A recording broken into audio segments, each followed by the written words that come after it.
Pulang sana ke rumah orang tuamu. Kuharap kau mati kedinginan di luar sana, teriak suamiku, sambil mengunci pintu rumah dan membiarkanku terlantar di jalanan di tengah badai hujan yang menderu. Aku hanya mengenakan gaun tidur tipis yang basah kuyup dalam sekejap. Aku sudah bersiap memecahkan kaca jendela untuk memaksa masuk kembali, ketika tiba-tiba tetangga tua dari rumah gedongan di sebelah keluar dari gerbangnya. Ia menatapku dan berkata, "Putraku adalah bos suamimu, dan aku adalah pemilik seluruh perusahaan itu. Ikutlah denganku, kau akan menginap di rumahku malam ini. Besok, suamimu itu akan mengemis pengampunan." Namun sebelum semua ini terjadi, ada satu malam yang bermula persis seperti puluhan malam sebelumnya. Sari mendengar suara mobil berhenti lewat pukul 11 malam. Ia duduk dalam diam di dapur, menatap secangkir teh yang sudah lama dingin. Pintu terbuka dan Danu masuk. Ia tampak bersemangat. Wajahnya sedikit memerah dan jas mahalnya berbau parfum orang lain. Manis, menyengat, dan jelas bukan parfum Sari. Ia melempar kunci mobil ke meja di ruang depan dan berjalan ke dapur, melonggarkan dasinya. "Kau belum tidur?" tanyanya ceria, seolah tak menyadari keheningan tegang yang memenuhi ruangan. Ia membuka kulkas dan mengintip ke dalamnya. "Ada makanan?" "Aku cuma makan salad waktu rapat negosiasi tadi." Sari perlahan mengangkat matanya menatap Danu. Ia tetap diam. Ia telah berjanji pada dirinya sendiri bahwa malam ini ia akan menahan lidahnya, tidak akan bertanya apa-apa, tidak akan mencoba mengklarifikasi apapun. Tapi aroma parfum itu terlalu kuat, terlalu asing di rumah mereka. Negosiasi sampai larut malam lagi. Suaranya pelan, hampa tanpa emosi. "Kau tahu bagaimana situasinya, sayang. Tutup buku akhir tahun," jawab Danu sambil mengeluarkan wadah sisa makan malam kemarin. "Laporan, rapat, kontrak, harus membereskan semuanya sebelum liburan. Aku capek sekali, seperti kerja rodi." Ia memasukkan makanan ke dalam microwave dan berbalik menghadap Sari. Akhirnya menyadari tatapan istrinya. "Ada apa denganmu sekarang? Wajahmu muram seperti ada yang meninggal saja." Sari menarik napas dalam-dalam. "Aku hanya penasaran, Danu. Perjalanan dinas ini, negosiasi larut malam ini, semuanya mulai terjadi terlalu sering. Setiap minggu, kadang 2 atau 3 kali seminggu." Danu terkekeh, menggelengkan kepalanya. "Aku mencari uang, Sari, untuk kita, untuk rumah ini, untuk belanja-belanjamu. Atau kau lupa bagaimana cara kerjanya? Kau sudah tidak bekerja selama 7 tahun? Itu adalah pukulan rendah." Danu selalu melakukan itu. Ketika ia tidak punya argumen, ia mengingatkan Sari bahwa dia hanyalah seorang ibu rumah tangga. Ibu rumah tangga yang menjadi pilihannya sendiri atas desakan Danu. "Untuk apa kau butuh pekerjaan akuntan yang bikin stres itu?" kata Danu dulu. "Kau urus saja rumah kita. Aku ingin pulang dan melihat istriku yang cantik, bukan auditor yang kelelahan."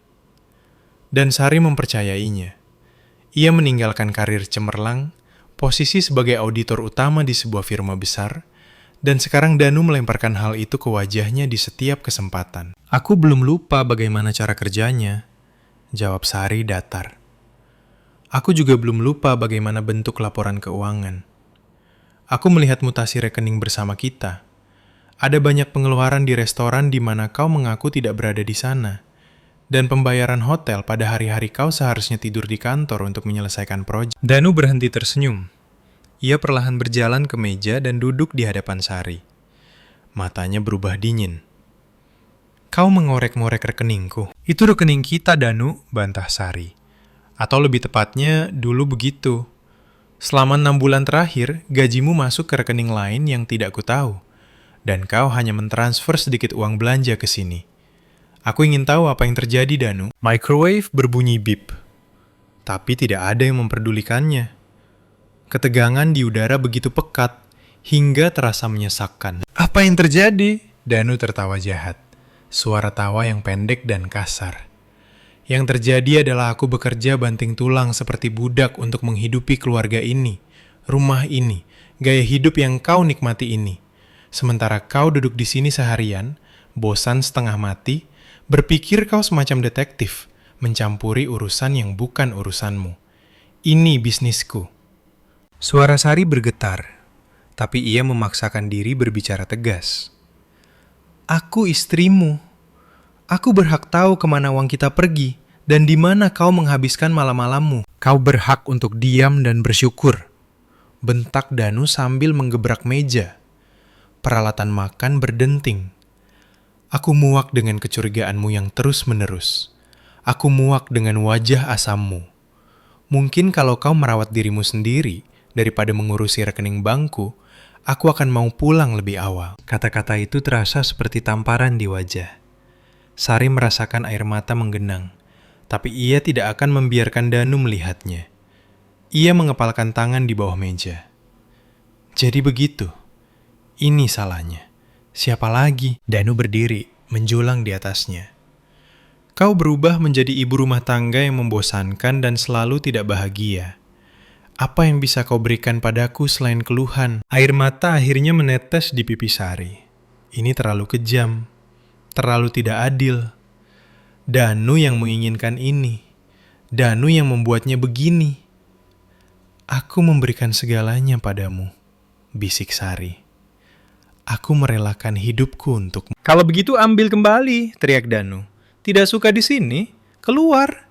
Pintunya ada di sana. Kau bisa pulang ke rumah orang tuamu di kampung sekarang juga. Ke rumah kecil jelek itu. Aku ingin tahu bagaimana kau akan menjelaskan kepada mereka kenapa suamimu lari darimu. Ia mencengkeram lengan Sari. Sari menjerit kaget dan kesakitan. Jari-jari Danu mencengkeram bahunya seperti catut besi. Dia kuat. Jauh lebih kuat dari Sari. Lepaskan! Kau menyakitiku, Danu! Lepaskan! Tapi Danu tidak mendengarkan. Ia menyeret Sari dari meja, melewati dapur menuju ruang depan. Sari bertelanjang kaki, hanya mengenakan gaun tidur sutra tipis. Lantai ubin yang dingin di lorong membekukan kakinya. Ia mencoba melawan, melepaskan diri, tapi cengkeraman Danu sekeras baja. Apa yang kau lakukan? Apa kau sudah gila? Teriak Sari, tapi suaranya tenggelam dalam napas Danu yang memburu karena amarah. Ia menyentak pintu depan hingga terbuka. Semburan angin bercampur hujan deras menghantam wajah Sari. Itu adalah badai tropis yang ganas. Hujan lebat sudah membanjiri halaman. Kau mau bicara soal uang? Geram Danu di telinganya. Tidak ada uang. Kau mau kebenaran? Ini kebenarannya. Aku muak denganmu. Dengan kata-kata itu, ia melempar Sari keluar ke teras. Sari jatuh berlutut di atas ubin teras yang basah dan licin. Dinginnya air hujan langsung menusuk tulang. Kain tipis baju tidurnya basah kuyup seketika dan menempel di kulit. Ia mengangkat kepalanya, tak percaya dengan apa yang dialaminya. Danu berdiri di ambang pintu. Wajahnya dipenuhi kebencian. Pulang sana ke kampungmu. Kuharap kau mati kedinginan. Teriaknya, lalu membanting pintu. Satu kunci berbunyi klik. Lalu, kunci gerendel. Sari ditinggalkan sendirian, hanya dengan baju tidur di tengah badai. Kesunyian hanya dipecahkan oleh suara angin dan guntur. Ia melompat bangun dan mulai menggedor pintu dengan kepalan tangannya. Danu, buka! Apa yang kau lakukan? Buka pintu ini sekarang! Tapi, tidak ada jawaban. Lampu di ruang depan padam. Danu bahkan tidak melihatnya lagi. Ia begitu saja meninggalkannya untuk mati. Kepanikan mulai berubah menjadi teror. Sari tahu, ia tidak akan bertahan lama dalam kondisi basah kuyup dan angin kencang begini. Hipotermia bisa menyerang kapan saja. Kakinya yang telanjang sudah mati rasa. Ia melihat sekeliling. Kompleks perumahan elit mereka sepi dan tertutup. Semua tetangga tidur di balik pagar tinggi. Berteriak minta tolong percuma. Angin akan membawa suaranya pergi. Ponselnya ada di dalam rumah. Segalanya ada di dalam rumah. Seluruh hidupnya. Ia berlari ke jendela ruang tamu. Tirai tertutup rapat. Ia mengetuk. Lalu mulai memukul lebih keras. Danu, tolong. Aku kedinginan. Hening. Penghinaan ini tak tertahankan, tapi ketakutan akan kematian lebih kuat. Ia harus masuk. Ia harus bertahan hidup. Matanya menyapu teras dekat pot bunga besar yang berat. Ia melihatnya. Sebuah patung taman dari batu yang ia beli musim panas lalu. Itu satu-satunya kesempatannya. Ia berlari ke arahnya, mengangkat patung berat itu dengan tangan gemetar. Jarinya terasa sakit, tapi ia bersikeras. Akhirnya ia berhasil mengangkat benda berat itu. Menggigil hebat, ia mendekati jendela. Jijinya bergemeretuk begitu keras, hingga rasanya akan retak. Ia mengangkat batu itu di atas kepalanya. Sedetik lagi dan ia akan menghancurkan jendela rumahnya sendiri. Ia tahu, tidak akan ada jalan kembali setelah ini. Tapi sekarang itu tidak penting.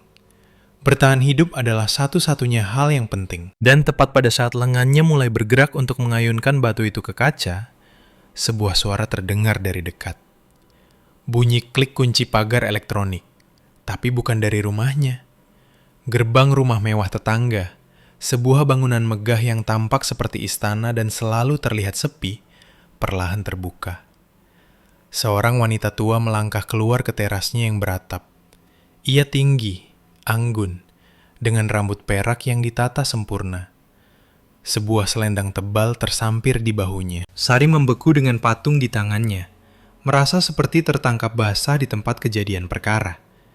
Itu adalah Bu Ratna Wijaya, pemilik seluruh kawasan pengembangan ini, legenda lokal, wanita yang ditakuti dan dihormati semua orang. Sari hanya pernah melihatnya beberapa kali dari kejauhan saat ia masuk ke mobil sedan hitam besarnya. Bu Ratna menatap Sari tanpa terkejut, seolah ia melihat pemandangan seperti itu setiap hari. Tatapannya tajam, menusuk. Ia perlahan menuruni tangga terasnya, dan tanpa mengucapkan sepatah kata pun, berjalan menghampiri Sari di tengah hujan yang mulai reda, namun tetap dingin. Kemudian ia melepaskan selendang tebalnya dan menyampirkannya ke bahu Sari yang gemetar. Selendang itu sangat hangat. Baunya seperti parfum mahal dan kekuasaan. Wanita itu memegang lengan Sari. Cengkeramannya kuat dan percaya diri. "Ayo," katanya pelan tapi penuh wibawa. Ia menuntun Sari yang tertegun menuju rumahnya, melemparkan pandangan singkat penuh penghinaan ke pintu di mana Danu bersembunyi. Sari tersandung. Kakinya tidak lagi mematuhi perintahnya. Mereka memasuki ruang depan yang sangat besar yang dibanjiri cahaya hangat. Bu Ratna menutup pintu di belakang mereka, memotong dingin dan angin di luar. Ia membantu Sari duduk di kursi berlengan yang dalam di dekat perapian listrik. Suami saya... Sari mencoba menjelaskan, tapi bibirnya tidak mau bekerja dan kata-katanya tersangkut di tenggorokan. Ia tidak tahu harus berkata apa. Bagaimana menjelaskan aib ini? Bu Ratna mengangkat tangan, menghentikannya. "Aku tidak butuh penjelasan. Aku tahu siapa kau, Sari. Dan aku tahu siapa dia, Danu." Sari menatapnya dengan heran. Bagaimana dia tahu nama mereka? Bu Ratna berjalan ke bar mini, menuangkan minuman hangat ke dalam cangkir keramik indah dan menyerahkannya kepada Sari. "Minumlah. Ini teh jahe hangat.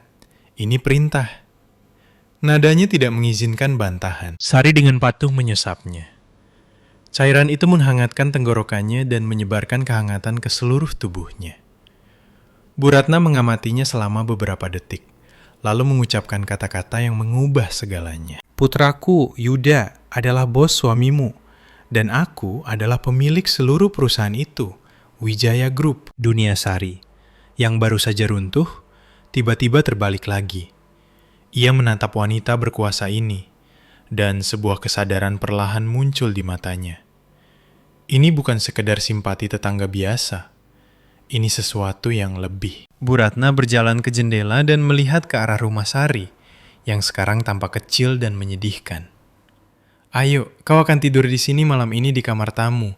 Dan besok, ia berhenti sejenak, dan suaranya menjadi sekeras baja. Besok dia akan berlutut mengemis pengampunan. Sari tidak tidur sepanjang malam. Ia berbaring di tempat tidur besar di kamar tamu, terbungkus selimut sutra, menatap langit-langit.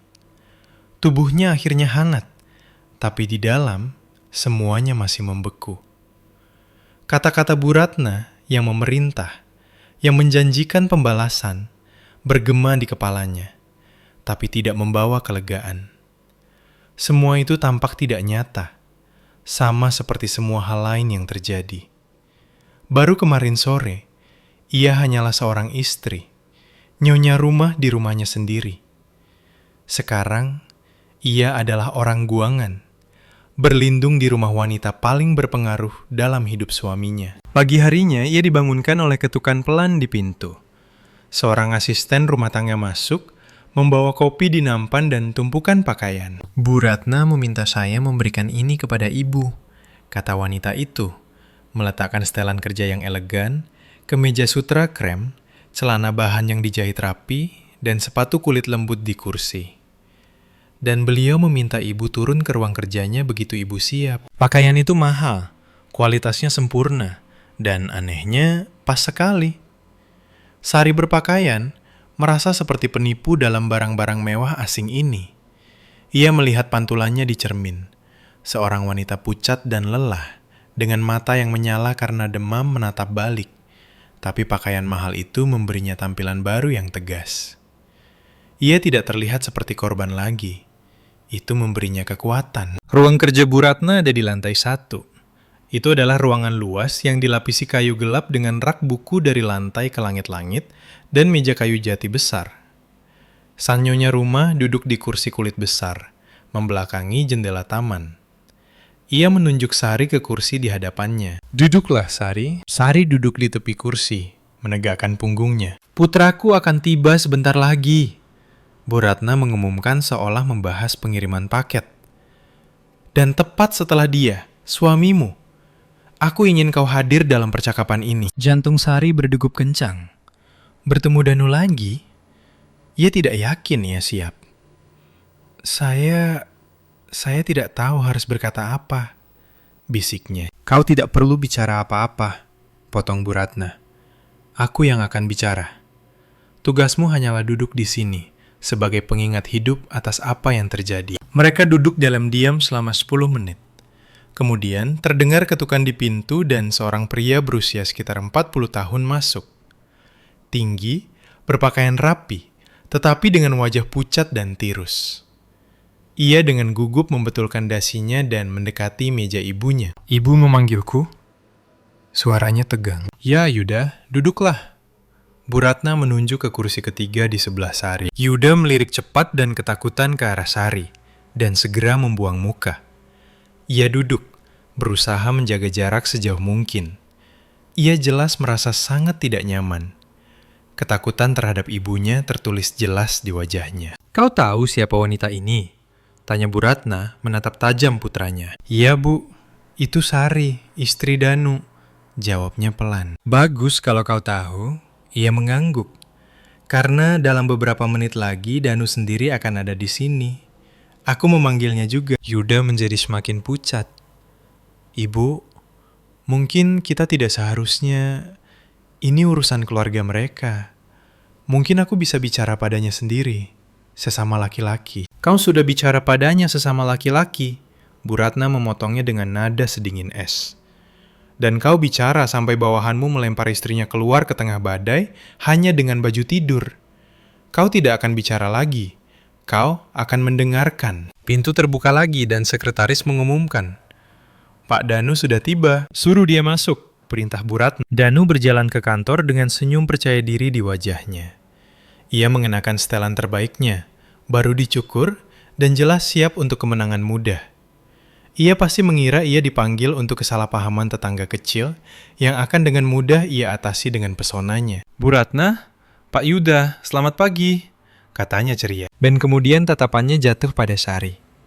Senyum itu luntur dari wajahnya. Ia membeku di tempat seolah menabrak dinding tak terlihat. Terkejut, tidak percaya, lalu panik. Ia memandang dari istrinya, yang duduk di kantor pemilik perusahaan dengan pakaian mahal, ke Bu Ratna sendiri, yang wajahnya seperti topeng batu. Semua kepercayaan dirinya menguap dalam sedetik. Ia menyadari ini bukan sekedar obrolan tetangga. Apa yang dia lakukan di sini?" Suaranya serak, menunjuk ke arah Sari. "Dia tamuku di sini," jawab Bu Ratna dengan suara datar. "Tapi pertanyaan sebenarnya adalah, apa yang kau lakukan di sini, Pak Danu?" "Itu pertanyaan yang bagus. Aku memanggilmu untuk memberitahukan satu keputusan sederhana. Ia berhenti sejenak, menikmati kebingungan Danu. Mulai detik ini, kau dipecat dari Wijaya Group. Danu terhuyung. Dipecat? Karena apa? Karena kerusakan moral dan perilaku yang tidak sesuai dengan status karyawan perusahaan kami, Bu Ratna mengeja dengan jelas. Tadi malam, kau melakukan tindakan yang tidak pantas bagi seorang pria terhormat. Kau melempar istrimu keluar ke tengah badai. Kau membahayakan nyawanya. Orang seperti itu tidak bekerja di perusahaanku. Proses semua dokumen hari ini. Pesangon dan gaji terakhirmu akan siap sore ini. Kepanikan di mata Danu hampir liar. Kehilangan pekerjaan ini, posisi ini, pendapatan ini, baginya itu sama saja dengan kematian. Ia memandang Yuda, mencari dukungan. Pak Yuda, katakan padanya ini salah paham. Kami cuma bertengkar, pertengkaran rumah tangga biasa. Sari, katakan pada mereka. Tapi Sari tetap diam, menatapnya dengan penghinaan dingin. Semua cintanya, semua pengampunannya telah memuap tadi malam di teras yang dingin itu. Danu berbalik kembali ke Bu Ratna. Suaranya bergetar. Bu Ratna, saya mohon. Saya memberikan 10 tahun untuk perusahaan ini. Saya salah satu karyawan terbaik. Anda tidak bisa melakukan ini hanya karena masalah rumah tangga sepele. Itu bukan hal sepele, potong Bu Ratna. Cukup, kau diberhentikan Danu. Dan kemudian sesuatu yang aneh terjadi. Kepanikan di wajah Danu mulai memudar, digantikan oleh pemikiran yang intens. Dan kemudian seringai dingin dan jahat muncul di bibirnya. Ia menegakkan tubuh. Ketakutan itu lenyap, memberi jalan pada kepercayaan diri yang dingin. Ia mengalihkan pandangannya dari Bu Ratna ke putranya, Yuda, yang duduk tertekan di kursinya, takut untuk melihat ke atas sepanjang waktu. Dipekat? Tanya Danu lagi, dan nada baja baru terdengar di suaranya. Apa Anda yakin, Pak Yuda, bahwa Anda menginginkan ini? Yuda tersentak dan menatapnya dengan tatapan ketakutan. Saya rasa Anda tidak menginginkan ini, lanjut Danu, menatap lurus ke mata bosnya. Suaranya pelan, tapi di keheningan kantor yang memekakkan telinga, setiap kata menghantam seperti palu. Setidaknya tidak sebelum kita akhirnya menutup kesepakatan kontrak proyek Semen Nusantara. Mendengar kata-kata ini, Yuda terlihat gemetar. Ia menjadi begitu pucat, hingga wajahnya tampak seperti kertas. Ia melemparkan pandangan memburu ke ibunya, tetapi segera menunduk. Bu Ratna mengerutkan kening, memandang dari putranya ke Danu. Kebingungan tercermin di wajahnya. Ia tidak mengerti apa yang sedang terjadi. Apa itu kontrak proyek Semen Nusantara?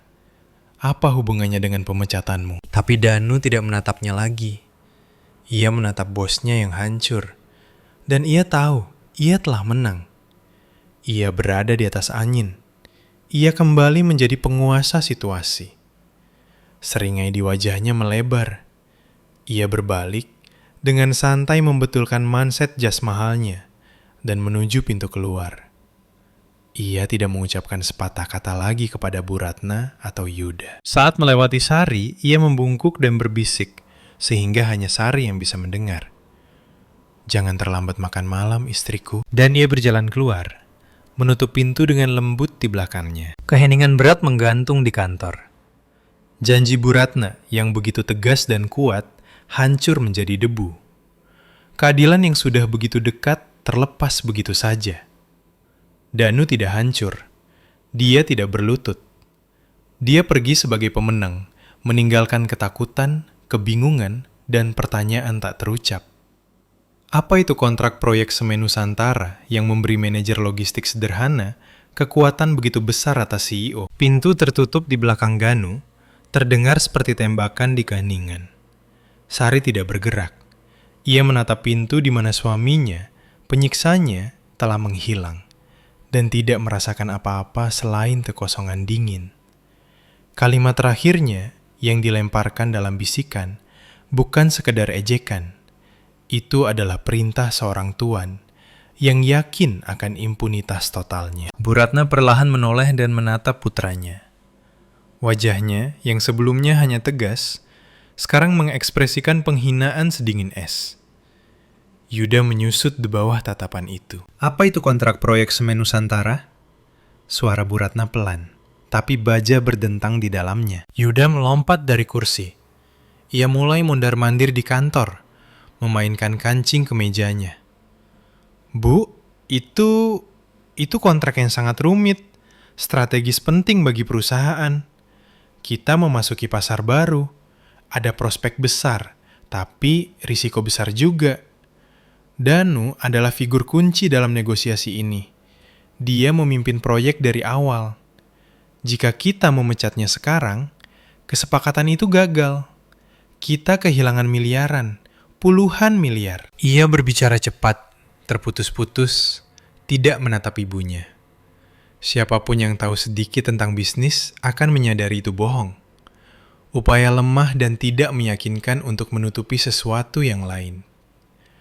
Sari, mantan auditor, langsung melihatnya. Miliaran? Tanya Bu Ratna, yang membangun kerajaan ini dari nol. Kau mau bilang padaku bahwa seluruh perusahaan kita, seluruh Wijaya Group, bergantung pada satu manajer logistik? Apa kau serius sekarang, Yuda? Tidak, tentu saja tidak bergantung padanya. Tapi proyek ini sangat sensitif. Ia hampir memohon. Aku lihat ini sensitif, kata Bu Ratna perlahan, tak pernah melepaskan pandangannya darinya. Begitu sensitif sampai kau, CEO, takut pada bawahanmu. Putraku takut pada pria yang melempar istrinya ke jalanan. Aku tidak takut padanya. Kalau begitu, pecat dia sekarang juga. Telepon HRD dan berikan perintah. Yuda membeku. Ia menatap telepon di meja ibunya seperti itu adalah ular berbisa. Ia tidak bisa melakukannya. Kepanikan di wajahnya begitu jelas hingga Sari hampir merasa kasihan padanya. Hampir. Pergi, kata Bu Ratna, berbalik darinya. Suaranya penuh kekecewaan. Tinggalkan kami. Aku perlu bicara dengan Sari. Yuda bergegas keluar dari kantor, seolah-olah ia menerima pembebasan yang telah lama ditunggu. Untuk sementara, keheningan kembali merajai ruangan. Hanya suara AC yang mendengung pelan. Sari tidak tahu harus berbuat atau berkata apa. Ia hanyalah bidak dalam permainan aneh dan mengerikan ini. Akhirnya, Bu Ratna menatapnya. Tatapannya tidak lagi marah, tapi tajam, penuh perhitungan. Kau tidak akan kembali ke rumahnya. Itu bukan pertanyaan, tapi pernyataan. Tidak, jawab Sari tegas. Untuk pertama kalinya dalam 24 jam, suaranya tidak bergetar. Tidak akan pernah lagi. Bu Ratna mengangguk puas. Sudah kuduga. Putraku lemah. Dia menyembunyikan sesuatu, dan si Danu ini memanfaatkannya. Aku ingin tahu persis apa itu.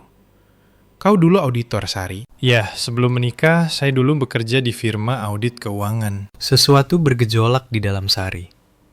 Kenangan akan kehidupan lain di mana ia bukan hanya istri Danu, tapi Sari, seorang spesialis yang dihormati. Bagus, kata Bu Ratna. Itu artinya kau tahu cara melihat apa yang orang lain tidak lihat. Mulai besok, kau bekerja untuk Wijaya Group. Sari membeku karena terkejut. Bekerja? Ya, aku menciptakan posisi baru untukmu. Konsultan keuangan pribadiku. Kau hanya melapor padaku. Aku akan memberimu akses penuh tanpa batas ke semua dokumen, rekening, kontrak, dan server perusahaan. Semuanya mutlak. Tugasmu adalah menemukan kotorannya. Temukan alat yang digunakan suamimu untuk memegang putraku dan hancurkan itu. Apa kau setuju? Ini lebih dari sekedar tawaran pekerjaan. Ini adalah kesempatan. Kesempatan untuk membalas dendam. Kesempatan untuk mendapatkan kembali martabatnya. Untuk berhenti menjadi korban dan menjadi pemburu. Ya, jawab Sari tanpa ragu. Saya setuju. Keesokan paginya, sopir pribadi Bu Ratna menjemput Sari. Ia mengantarnya ke gedung pencakar langit kaca dan beton yang masif di pusat kota Jakarta. Markas besar Wijaya Group. Kartu akses keamanan sudah menunggunya di pintu masuk. Begitu ia masuk ke ruang kerja terbuka yang besar di mana puluhan karyawan bekerja, percakapan mulai mereda. Orang-orang menatapnya, berbisik-bisik. Ia merasakan puluhan tatapan penasaran, menghakimi, dan bahkan senang melihat kesusahan orang lain.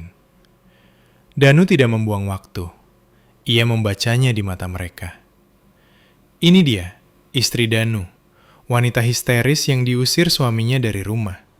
Mungkin dia sendiri yang mendorong pria itu melakukannya. Itu menyakitkan, tapi kemarahan lebih kuat.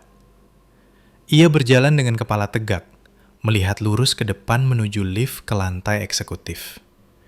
Ia diberi kantor kecil tapi pribadi dengan dinding kaca tepat di sebelah area resepsionis CEO. Yuda menghindari Sari dengan rajin sepanjang hari. Ia berlari melewati kantornya sambil membenamkan wajah di ponsel, pura-pura tidak melihat. Hanya sekitar tengah hari, kepala departemen IT, seorang pemuda gugup berkacamata, masuk. Bu Sari, mulainya tersandung. Bu Ratna memberi perintah. Ini kredensial login Anda. Anda punya level akses maksimum, admin penuh. Anda akan melihat semuanya mutlak. Jika butuh apa-apa, tanya saja. Ia menyerahkan amplop tertutup dan bergegas pergi seolah takut tertular. Sari ditinggal sendirian. Ia duduk di meja, menyalakan komputer, dan memasukkan kata sandi. Mengabaikan permusuhan di balik dinding kaca, ia membenamkan dirinya dalam pekerjaan, ke dalam dunia angka, kontrak, dan transaksi. Dunia yang dulu ia kenal dan cintai. Ia mulai dengan kontrak proyek semen Nusantara. Jam demi jam, ia mempelajari dokumen. Sekilas, semuanya tampak seperti proyek besar standar. Perjanjian pasokan, faktur, manifest pengiriman, tapi matanya yang terlatih mulai melihat keanehan. Harga kerikil dan besi beton digelembungkan 40% dibandingkan harga pasar. Jasa transportasi disediakan oleh perusahaan cangkang antah berantah yang terdaftar sebulan lalu dan biaya jasanya sungguh astronomis. Uang masuk ke rekening kontraktor yang meragukan dan segera dicairkan. Menjelang sore, Sari sudah punya gambaran lengkap. Proyek semen itu bukan sekedar kegagalan. Itu adalah skema raksasa yang terorganisir rapi untuk menyedot uang keluar dari perusahaan. Kerugian sudah mencapai miliaran rupiah. Ini lebih dari cukup untuk memecat Danu karena alasan kuat, dan bahkan mengajukan kasus pidana penipuan. Tapi ada yang tidak masuk akal. Ketakutan Yuda. Itu tidak terlihat seperti ketakutan seorang manajer yang gagal dalam proyek. Bahkan jika ibunya tahu tentang kerugian ini, ia bisa menyalahkan semuanya pada Danu. Menggambarkan dirinya ditipu dan tidak kompeten, tapi tidak lebih. Tidak, Danu memegangnya dengan sesuatu yang lain. Sesuatu yang pribadi. Sesuatu yang memalukan. Kantor mulai kosong. Hari mulai gelap di luar. Sari terus duduk di depan monitor. Jika alat pemerasan itu tidak ada dalam dokumen resmi, maka itu ada di tempat lain. Ia mulai menyisir seluruh server perusahaan secara metodis. Ia menggunakan hak adminnya untuk melihat folder pribadi karyawan, arsip email, log system. Ia mencari kata kunci, Danu, semen, hutang, blackmail. Berjam-jam berlalu, matanya sakit karena tegang. Dan kemudian, jauh di malam hari di salah satu folder sistem di mana pengguna biasa tidak pernah melihat, ia menemukannya. Direktori tersembunyi dengan nama tidak mencolok, Backup 2024. Di dalamnya hanya ada satu file video dengan nama panjang dari angka-angka yang tampak seperti tanggal dan waktu. Tahunnya, tahun lalu. Jantung Sari berdegup lebih kencang. Ia mengenakan headphone yang ia temukan di laci meja dan mengklik 2 kali file itu. Pemutar video terbuka. Gambarnya hitam putih berbintik, direkam oleh kamera pengawas di suatu tempat dekat langit-langit. Kamera menunjukkan meja di bilik terpencil sebuah restoran mahal. Yuda duduk di meja itu. Ia melihat sekeliling dengan gugup, terus memeriksa jam tangannya. Semenit kemudian, pria lain masuk ke bilik itu. Seseorang yang tidak dikenal Sari. Pria itu tampak sangat percaya diri. Mereka bertukar sapa singkat. Orang asing itu membuka tas kerjanya dan mengeluarkan sesuatu yang dibungkus kain gelap. Ia meletakkannya di meja. Lalu ia mengatakan sesuatu kepada Yuda, menunjuk bungkusan itu. Yuda ragu-ragu. Ia melihat bungkusan itu, lalu ke lawan bicaranya. Akhirnya, ia mengangguk pelan. Ia mengambil bungkusan itu dan dengan cepat menyembunyikannya di tas kerjanya. Mereka berjabat tangan dan orang asing itu pergi. Sari memutar ulang video dan menjedanya pada saat kamera menunjukkan close-up wajah pria kedua. Ia mengambil tangkapan layar dan menjalankan gambar itu melalui mesin pencari. Sedetik kemudian, ia tahu siapa itu. Itu adalah direktur komersial pesaing utama dan paling kejam mereka di pasar konstruksi. Dan kemudian, ia melihat satu detail lagi. Di sudut layar, ada tanggal dan waktu rekaman, hampir persis setahun yang lalu. 2 hari sebelum Wijaya Group secara misterius kalah dalam tender untuk pengembangan sebuah distrik. Tender yang dimenangkan oleh perusahaan pesaing itu. Semuanya menjadi masuk akal. Itu suap tunai yang sangat besar. CEO Yuda Wijaya menjual perusahaannya dan Danu entah bagaimana mendapatkan rekaman ini dan telah mendudukinya selama setahun penuh seperti laba-laba di atas lalat. Perlahan menyedot miliaran dari perusahaan melalui proyek-proyek palsu, tahu bosnya tidak akan berani berkutik. Ia mengendalikannya sepenuhnya. Sari bersandar di kursinya. Keringat dingin membasahi dahinya. Ia menatap wajah beku Yuda di layar, menyembunyikan tas kerja berisi uang suap, dan menyadari semuanya jauh lebih buruk dari yang ia duga. Musuhnya bukan hanya suami tiran yang kejam. Musuhnya adalah seluruh sistem busuk ini yang dibangun di atas ketakutan, kelemahan, dan pengkhianatan. Dan Bu Ratna Wijaya bahkan tidak punya petunjuk. Sari menyalin file video itu ke flash drive yang ia temukan, lalu menghapus yang asli dari folder, dan menghapus riwayat tindakannya di server. Insting mantan auditor bekerja sempurna. Amankan bukti dulu. Ia mematikan komputer dan berdiri. Kakinya terasa seperti kapas. Satu pikiran bergebar di kepalanya. Ini bukan soal uang. Kesepakatan Simen hanyalah tabir asap. Tirai di mana Danu menyembunyikan materi pemerasan yang sebenarnya. Dia tidak hanya mencuri uang. Dia memegang CEO, putra pemilik, di lehernya. Yuda bukan hanya lemah, dia korup. Sari naik taksi pertama yang bisa ia panggil kembali ke rumah gedongan Bu Ratna. Ia tidak membangunkan nyonya rumah. Ia pergi diam-diam ke kamar tamunya dan berbaring, tapi tidur tak mau datang. Ia berbaring dengan mata terbuka, dan adegan bisu penyuapan itu berputar terus-menerus di depannya. Sekarang ia mengerti segalanya. Mengerti ketakutan Purba Yuda, mengerti seringai arogan Danu.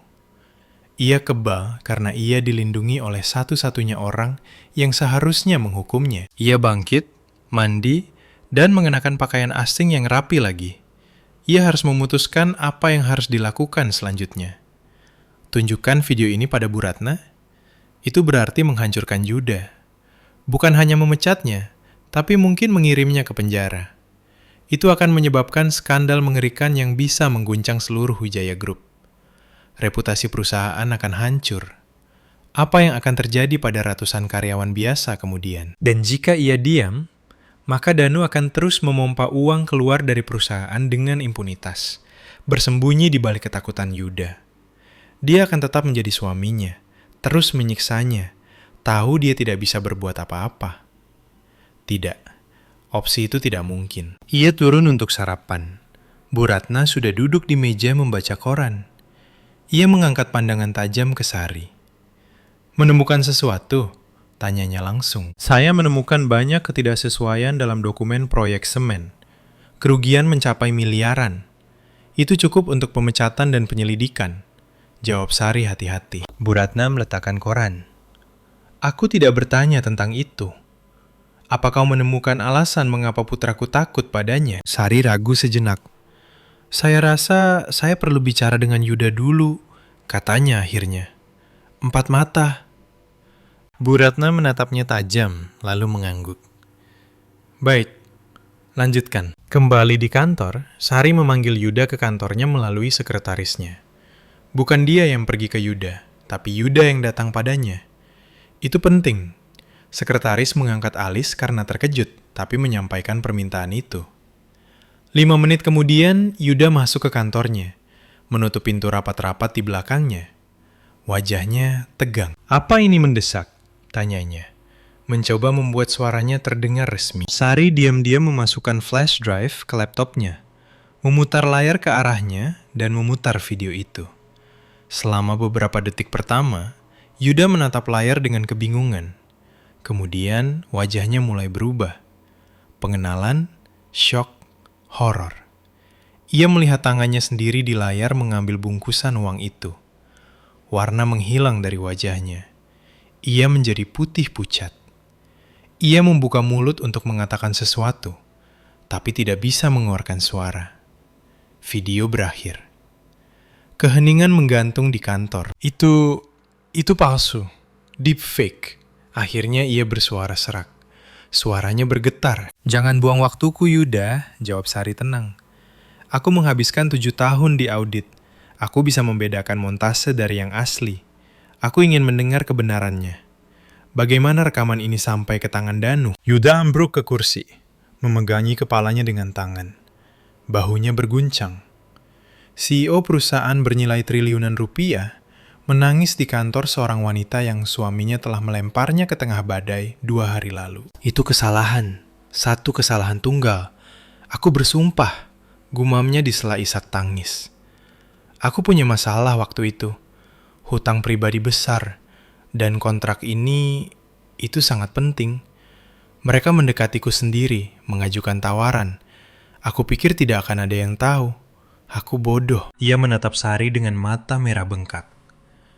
"Aku tidak tahu bagaimana dia tahu. Mungkin seseorang dari staf restoran. Mungkin dia melacakku sendiri. Aku tidak tahu. Tapi sebulan kemudian, dia datang padaku, menaruh flash drive di meja, dan berkata, 'Sekarang kita akan bekerja dengan cara baru.' Dan itu saja. Aku terjebak." Ia mulai membawakanku faktur palsu untuk proyek semen Nusantara untuk ditandatangani. Awalnya jumlahnya kecil, lalu makin besar dan makin besar. Aku tahu dia mencuri, tapi aku tidak bisa berbuat apa-apa. Jika ibu tahu, dia akan menghancurkanku. Dia tidak akan pernah memaafkanku. Ia berbicara lama, terputus-putus, menumpahkan semua rasa sakit, ketakutan, dan penghinaannya pada Sari. Ia menceritakan bagaimana Danu mengejeknya, bagaimana ia memaksanya menandatangani dokumen, bagaimana ia menikmati kekuasaannya. Proyek semen adalah kedok untuk uang yang diperas Danu darinya demi tutup mulut. Dia bukan hanya mencuri dari perusahaan, dia menagih bayaran untuk menyembunyikan pengkhianatan CEO. Ketika ia selesai, Sari diam untuk waktu yang lama. Kemarahannya pada pria ini digantikan oleh rasa kasihan yang menjijikkan. Dia lemah dan bodoh, dan sekarang dia membayarnya. Tapi kelemahannya menghancurkan hidup Sari juga. "Bangun," katanya pelan. "Dan pergilah bekerja. Aku akan memikirkan apa yang harus dilakukan." Yuda pergi, meninggalkannya sendirian dengan rahasia mengerikan ini. Sekarang ia tahu segalanya. Tapi apa gunanya baginya? Ia memegang nasib Yuda di tangannya. Tapi nasibnya sendiri masih di tangan Danu. Danu rupanya merasakan jerat mengencang di lehernya. Ia menyadari Sari tidak hanya minum kopi di kantor, dan ia menyerang balik. Saat istirahat makan siang, Sari memutuskan mampir ke bank terdekat untuk menarik uang tunai. Ia tidak punya uang sepeser pun. Semua barangnya tertinggal di rumah. Ia menyerahkan kartu bank yang ia gunakan bersama Danu kepada teller. "Masukkan PIN Anda," kata teller. Sari memasukkannya. Teller melihat monitor selama beberapa detik. "Maaf, dana tidak mencukupi." "Bagaimana bisa tidak cukup?" Sari terkejut. "Cek lagi tolong, seharusnya ada..." Gadis itu memutar monitor ke arahnya. Layar menunjukkan angka. Saldo 0 rupiah. "Semua dana ditarik dari rekening pagi ini, dikuras habis," kata teller dengan simpatik. Sari merasa tanah runtuh dari bawah kakinya. Danu melakukannya. Ia meninggalkannya tanpa uang sepeser pun. Ia berjalan keluar dari bank merasa terhina. Ini bukan hanya pukulan finansial. Ini pesan. Kau bukan siapa-siapa tanpaku. Kau tidak punya apa-apa. Ia kembali ke kantor dengan marah dan hancur. Danu ingin mematahkannya. Tapi ia mencapai kebalikannya. Sekarang Sari tidak ragu lagi. Ia akan pergi ke Bu Ratna dan menunjukkan segalanya. Biarkan ada skandal.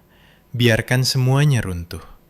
Ia tidak akan lagi membiarkan dirinya diinjak-injak olehnya atau siapapun. Ia baru saja akan pergi ke kantor pemilik ketika tiba-tiba ponselnya berdering. Nomornya disembunyikan, tapi ia tahu siapa itu. Itu nomor telepon rumah orang tuanya di desa, ratusan kilometer jauhnya. "Ibu," jawabnya, dan jiwanya sedikit hangat. Suara ibunya adalah apa yang ia butuhkan sekarang. Tapi, alih-alih sapaan hangat biasa, ia mendengar isak tangis tertahan di saluran itu. "Sarindo, apa yang terjadi?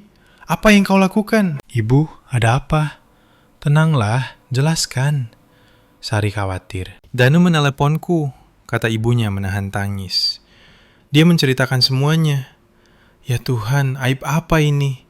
Bagaimana bisa kau, Sari? Bapak dan ibu tidak membesarkanmu seperti ini." Sari membeku, tidak mengerti. "Apa yang dia katakan padamu, Bu?" Dia bilang kau selingkuh," teriak ibunya. "Bahwa kau punya laki-laki lain dan dia, kasihan sekali, bersabar sampai akhir. Dan kemudian dia mengusirmu. Tuhan, seluruh keluarga kita tercemar namanya. Apa kata orang nanti?" Sari mendengarkan, dan dingin sedingin es membelenggunya dari dalam. Dingin yang lebih mengerikan daripada malam itu di teras. Itu adalah pengkhianatan yang tidak ia duga. Danu tidak hanya melucuti uangnya, ia melucuti hal terakhir, dukungan keluarganya. Ia meracuni satu-satunya sumber di mana Sari bisa menemukan penghiburan dengan racun kebohongannya. "Ibu, itu tidak benar," bisiknya. Tapi suaranya nyaris tak terdengar. "Tidak benar." Ibunya menangis lebih keras. "Dia begitu hancur, menderita sekali. Dia bilang dia siap memaafkanmu jika kau sadar. Sarindo, ibu mohon, jadilah lebih bijak. Telepon dia, minta maaf. Kau harus menyelamatkan keluarga. Tidak peduli seperti apa suaminya, kau harus menjaga keutuhan rumah tangga." Sari berdiri diam, memegang telepon di telinganya. Ia mendengar tangisan ibunya, memohon padanya untuk meminta maaf kepada pria yang hampir membunuhnya.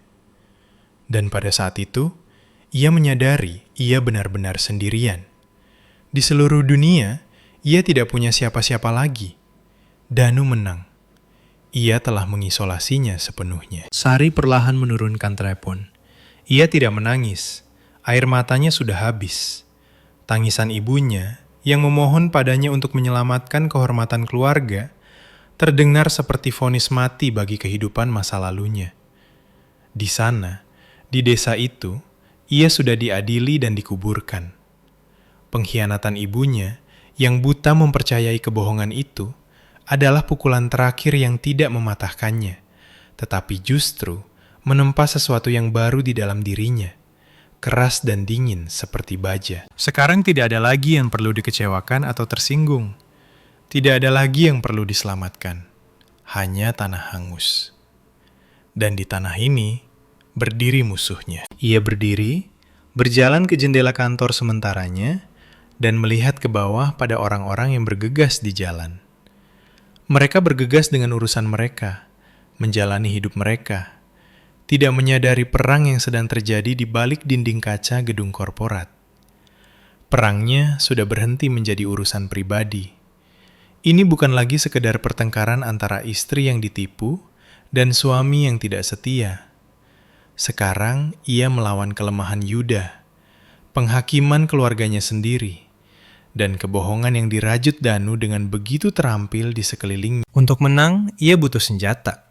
Senjata tak terbantahkan yang akan menghancurkannya sepenuhnya tanpa menyakiti mereka yang hanya bersalah karena pengecut. Video suap itu adalah senjata seperti itu, tapi terlalu kotor. Itu bisa meledak di tangannya sendiri, mengubur seluruh perusahaan di bawah reruntuhan. Tidak, ia akan menempuh jalan lain.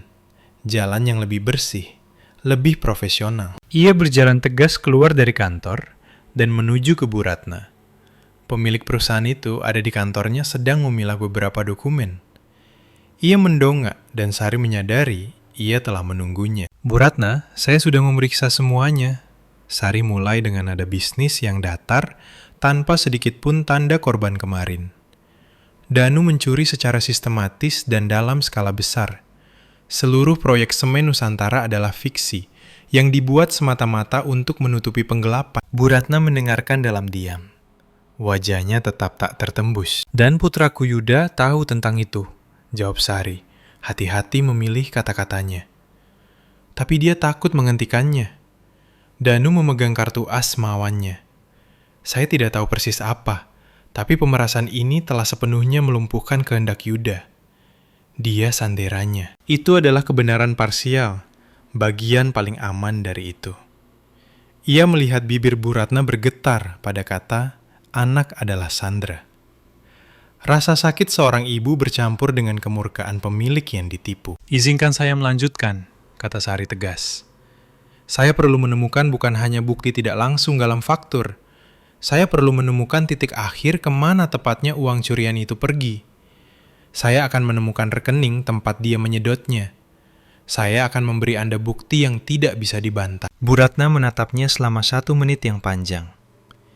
Ia melihat di hadapannya bukan wanita yang hancur, tapi profesional yang fokus dan marah.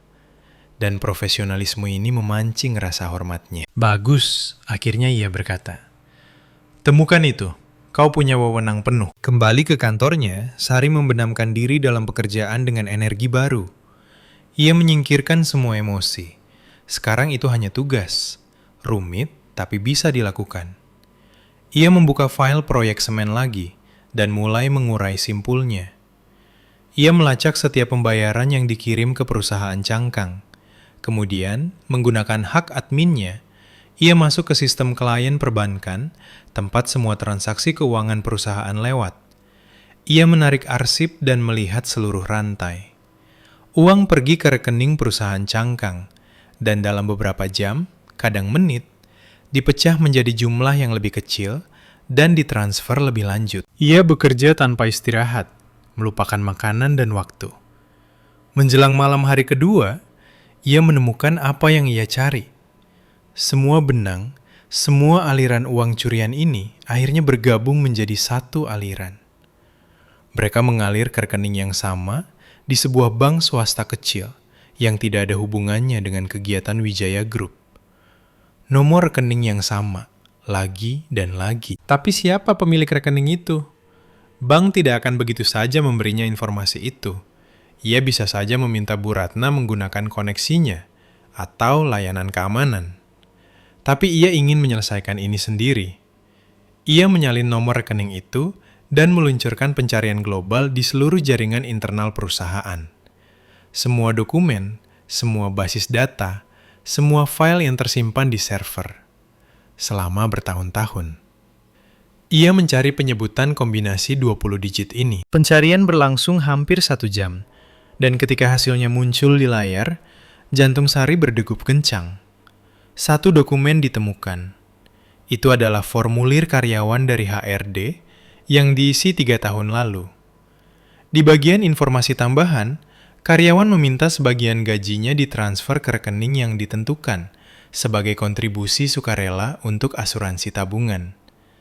Nomor rekening itu cocok sampai digit terakhir. Sari membuka file personalia itu. Seorang wanita muda cantik dengan senyum percaya diri menatap balik padanya dari foto.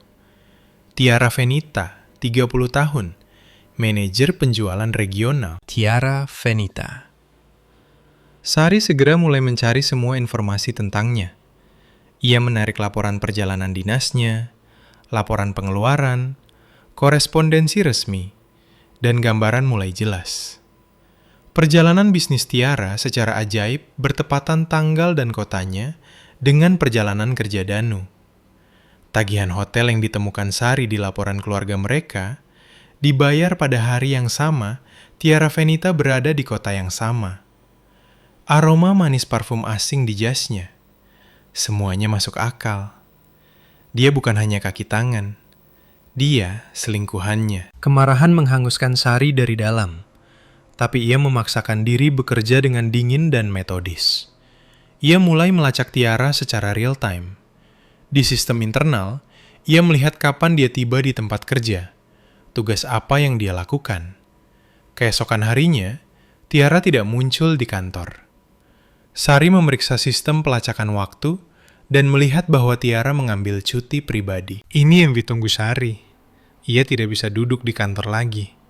Ia harus melihat semuanya dengan mata kepalanya sendiri. Ia memanggil taksi dan memberikan alamat rumah Tiara yang ia temukan di filenya.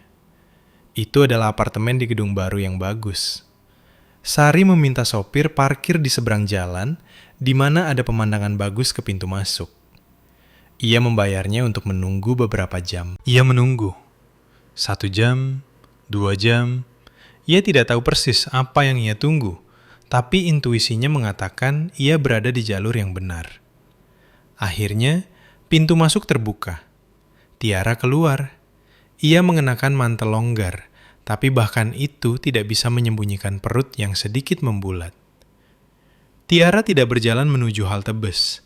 Ia menuju taman kecil dan duduk di bangku, memeriksa sesuatu di ponselnya. 10 menit kemudian, sebuah taksi online berhenti.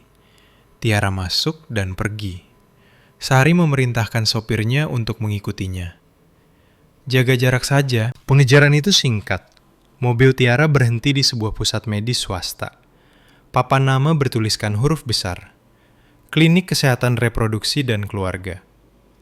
Sari meminta sopir berhenti sedikit lebih jauh di jalan dan menunggu lagi. Waktu berjalan sangat lambat. Ia menatap pintu klinik dan gumpalan es tumbuh di dadanya. Butuh waktu sekitar 1 jam sebelum pintu terbuka lagi. Tiara keluar ke teras. Ia tidak lagi terlihat tegang. Ada senyum bahagia dan damai di wajahnya. Di satu tangan, ia memegang map kecil, dan di tangan lain, beberapa foto yang ia periksa dengan kelembutan. Bahkan dari kejauhan, Sari mengerti apa itu. Hasil USG. Dan pada saat itu, sebuah SUV hitam yang familiar menepi perlahan ke teras klinik. SUV-nya, mobil yang Danu sebut mobil keluarga. Danu ada di belakang kemudi. Ia tidak memperhatikan taksi yang diparkir di kejauhan. Ia hanya melihat Tiara. Ia mematikan mesin, keluar dari mobil, dan berjalan menghampirinya. Ia memeluknya dengan hati-hati, lembut, dan kemudian meletakkan tangannya di perut Tiara. Sari belum pernah melihat tatapan selembut dan sepeduli itu darinya selama bertahun-tahun. Tiara mengatakan sesuatu padanya, tertawa, dan menunjukkan foto-foto itu. Ia mengambilnya, memeriksanya dengan cermat, dan wajahnya merekah menjadi senyum bahagia, seperti yang belum pernah dilihat Sari padanya, bahkan tidak pada hari pernikahan mereka. Ia menciumnya, lalu meletakkan tangannya di perut Tiara lagi, dan membisikkan sesuatu. Mereka masuk ke mobil dan pergi. Sari duduk tak bergerak melihat mereka pergi. Ia tidak bisa bernapas. Ia mengerti segalanya. Ini bukan sekedar penipuan, bukan sekedar perselingkuhan. Dia tidak hanya mencuri uang untuk dirinya sendiri. Dia membangun kehidupan baru, keluarga baru dengan wanita baru yang mengandung anaknya. Dan dia, Sari, hanyalah penghalang dalam skema ini. Barang tua dan mengganggu yang perlu dibuang. Dan dia menyingkirkannya dengan cara paling kejam, melemparnya keluar ke tengah badai. Dia tidak melakukannya karena marah sesaat. Dia sedang membersihkan ruang untuk kehidupan barunya yang bahagia. Dan tidak ada tempat bagi Sari dalam kehidupan itu. Sopir taksi berdeham, memecah keheningan di mobil yang hangat. "Kemana sekarang, Bu?" tanyanya, melihat Sari di kaca spion. Sari menatap lurus ke depan, ke titik di jalan di mana SUV hitam suaminya baru saja menghilang. Di dalam dirinya, tidak ada air mata. Tidak ada keputusasaan. Rasa sakit yang merobeknya semenit lalu mengkristal, berubah menjadi sesuatu yang lain. Kemarahan yang dingin, tenang, dan memakan segalanya. Dia tidak hanya mengkhianatinya. Dia menghapusnya secara sistematis dan kejam membersihkan lahan untuk kehidupan barunya yang dibangun di atas reruntuhan Sari. Ke kantor. Suaranya terdengar asing, hampa dan keras. "Dan cepat, tolong." Ia diam sepanjang jalan, Memutar ulang di kepalanya bukan adegan kelembutannya dengan selingkuhannya, tapi angka, faktur, dan nama perusahaan cangkang.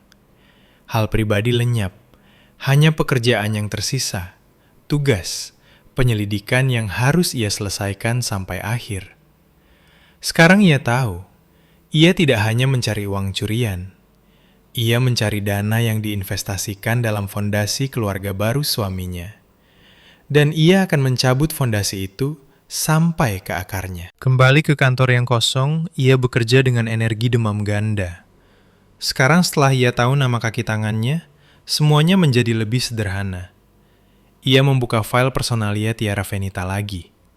Manajer penjualan regional, gaji sederhana, pakai tunjangan standar. Tapi dalam dokumen keuangan yang terkait dengannya, sesuatu yang tak terbayangkan terjadi. Sari mulai dengan laporan pengeluaran. Puluhan laporan selama 1,5 tahun terakhir. Perjalanan ke kota-kota di mana Wijaya Group bahkan tidak memiliki kepentingan, tanda terima terlampir dari hotel dengan harga yang digelembungkan, tagihan restoran dengan jumlah yang sebanding dengan gaji bulanannya. Dan pada setiap laporan, pada setiap tanda terima, ada tanda tangan persetujuan. Tanda tangan kepala logistik, Danu. Dia secara pribadi menyetujui semua pengeluaran palsu ini. Tapi itu receh. Pencurian sebenarnya lewat skema lain. Sari menemukan puluhan kontrak untuk layanan konsultasi yang disepakati antara Wijaya Group dan CV Fenita Konsultan. Tiara ternyata juga pemilik perusahaan perorangan. Dia seharusnya berkonsultasi dengan perusahaannya sendiri tentang analisis pasar logistik. Absurd. Berita acara pekerjaan yang diselesaikan dibuat buru-buru, tanpa rincian apapun. Analisis dilakukan, laporan disiapkan, dan di bawah setiap berita acara, 2 tanda tangan. Penyedia, Fenita. Pelanggan, menerima pekerjaan atas nama Wijaya Group. Danu. Dia membayar perusahaan selingkuhannya uang untuk layanan yang tidak ada. Puluhan, ratusan juta rupiah setiap bulan. Itu adalah skema yang kurang ajar dan primitif, tapi berhasil, karena ketakutan Yuda menutupinya.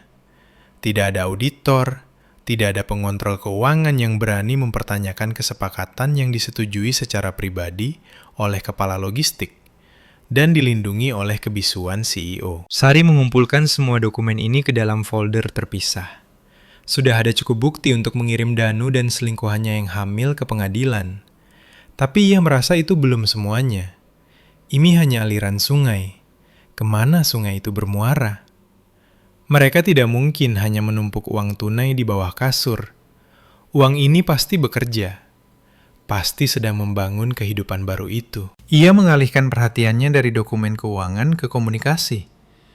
Menggunakan akses administratifnya, ia mendapatkan entry penuh ke email perusahaan Tiara dan semua yang tersimpan di komputer kerjanya.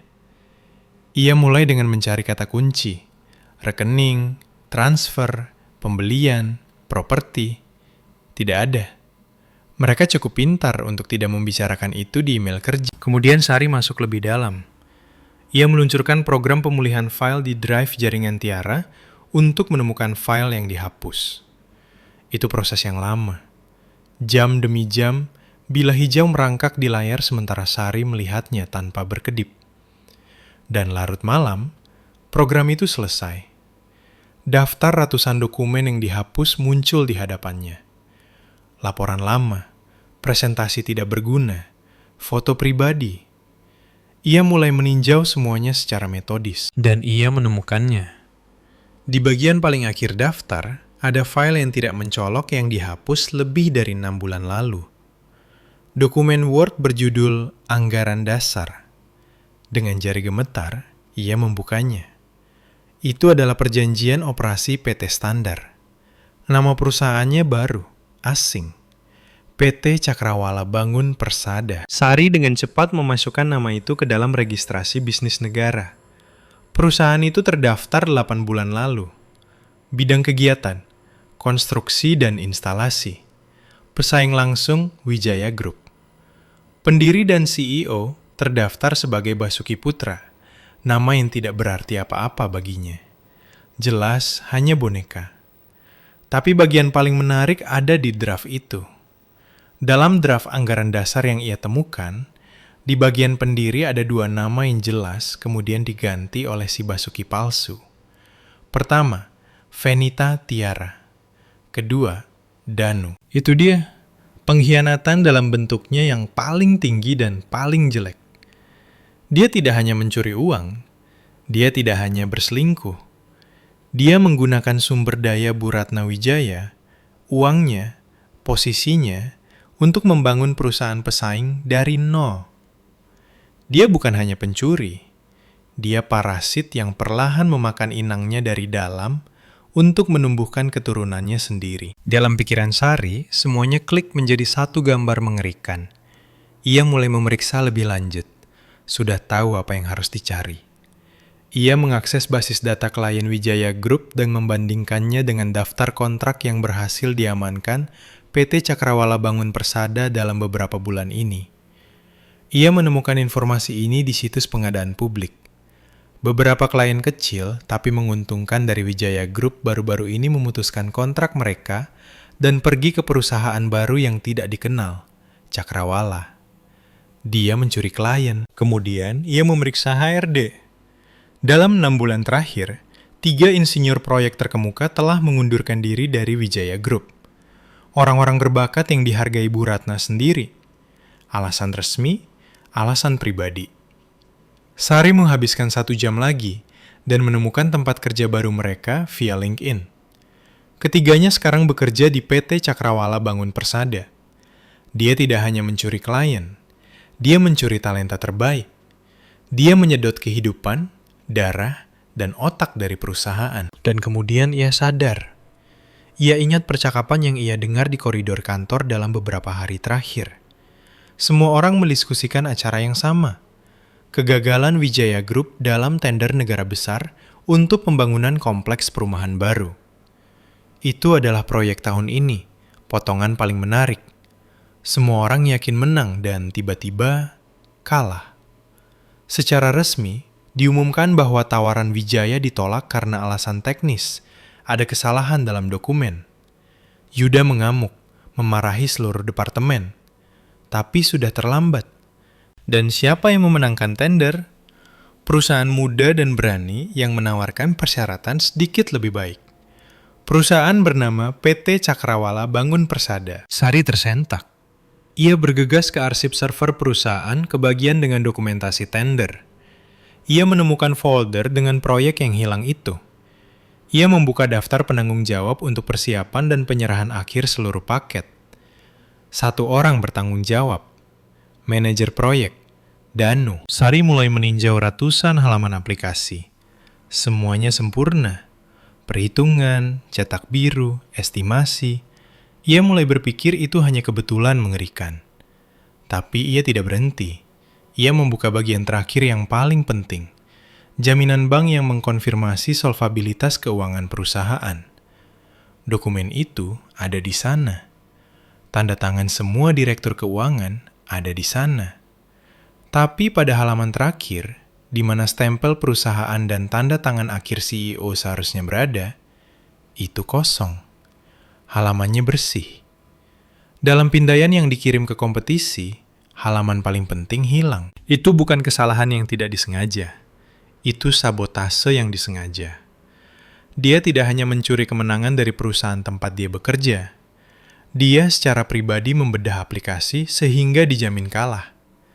Dia menyabotase perusahaannya sendiri untuk memberikan kontrak bernilai miliaran kepada perusahaan yang dibuat dengan uang curian dari perusahaan itu. Sari bersandar di kursinya.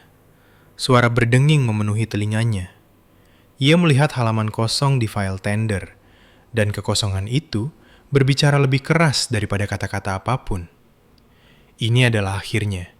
Pukulan terakhir dalam gambaran pengkhianatan total. Ia berdiri, menyalin semua yang ia temukan ke flash drive yang sama di mana video suap disimpan, dan tanpa mematikan komputer, berjalan keluar dari kantor. Saat itu hampir jam 6 pagi.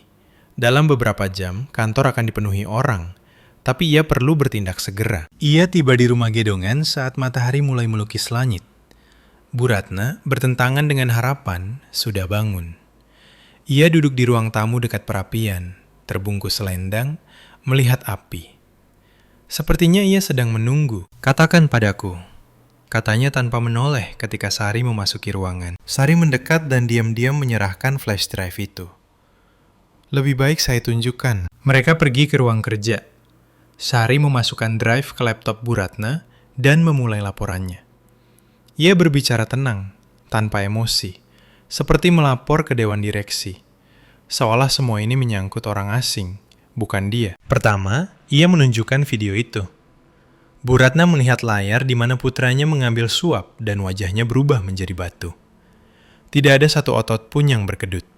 Ia menonton sampai akhir, dan ketika desktop muncul kembali di layar, ia berkata pelan, "Lanjutkan." Kemudian Sari membuka folder dengan dokumen keuangan, laporan pengeluaran palsu Tiara, kontrak konsultasi palsu, pembayaran yang masuk ke rekening pribadinya.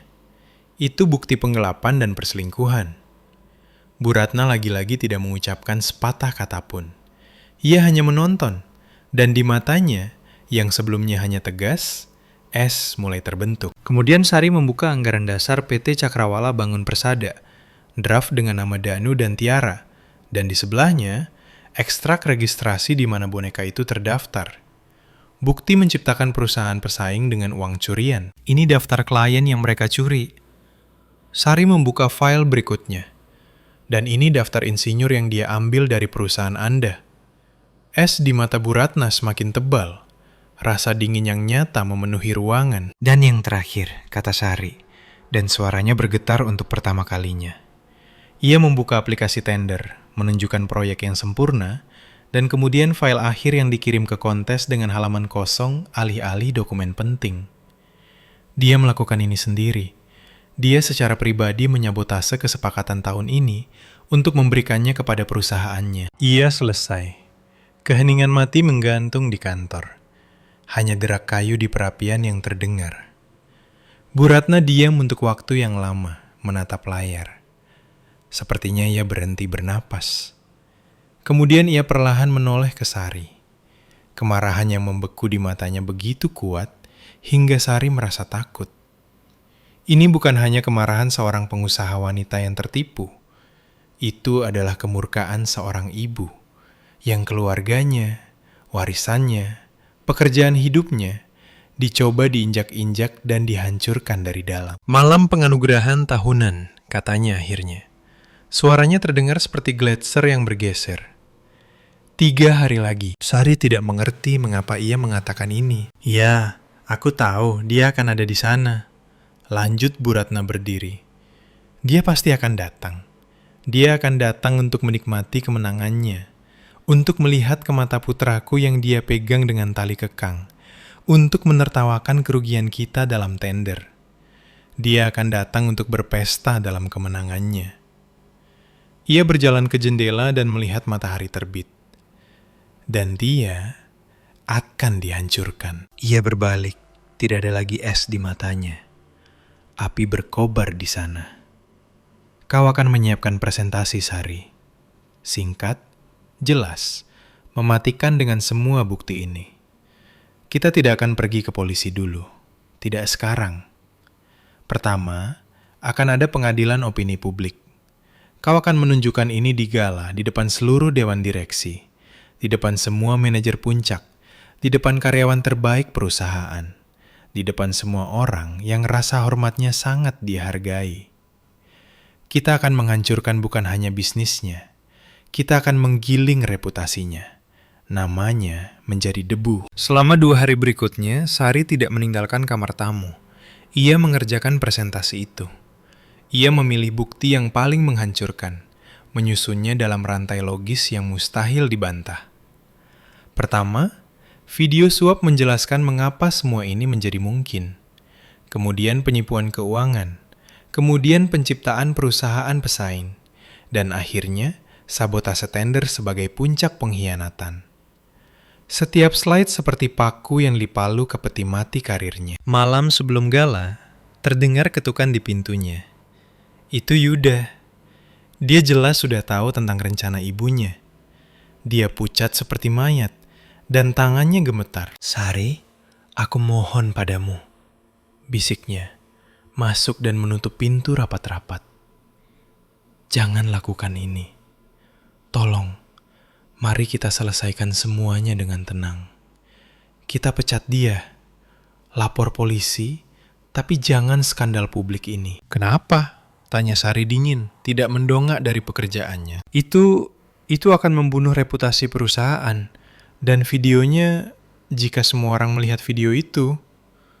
Ia terdiam, tidak bisa menyelesaikan kalimatnya. "Kau seharusnya memikirkan reputasi perusahaan ketika kau mengambil uang dari pesaing," potong Sari. "Aku tahu aku bersalah," ia hampir berteriak. "Tapi mengertilah, ini akan menjadi bencana bagi semua orang. Pikirkan, mungkin ada cara lain." "Tidak ada cara lain," katanya tegas. Dia harus menjawab semuanya, dan dia akan menjawabnya secara publik. Yuda menatapnya dengan keputusasaan dan horor. Ia menyadari Sari tidak bisa dibujuk. Ia berbalik dan diam-diam meninggalkan ruangan. Sari melihatnya pergi dan kembali ke laptopnya. Presentasi hampir siap. Hanya perlu menambahkan beberapa sentuhan akhir, memeriksa semuanya sekali lagi. Ia bekerja sampai larut malam. Akhirnya, sekitar jam 2 pagi ia memutuskan semuanya sudah siap. Sempurna.